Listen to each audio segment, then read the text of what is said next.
Alright, so the seats in Charlotte are super beat up.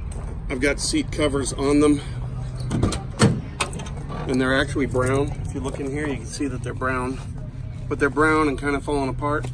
So I may get those recovered and put back in at some time.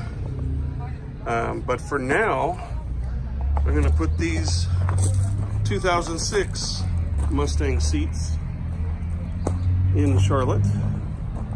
I need to get some door panels to replace these old looking door panels.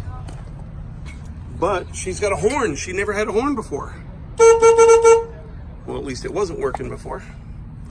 And this gear shifter does not work for this car. Well, it doesn't work with the shifter stem that I've got. So I ordered a full Hurst shifter.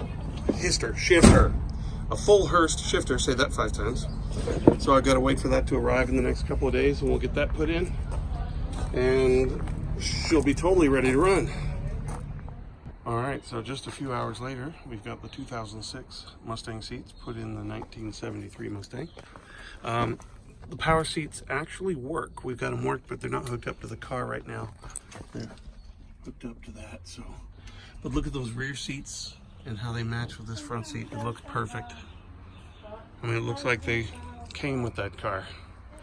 So, pretty excited to see how it's coming along.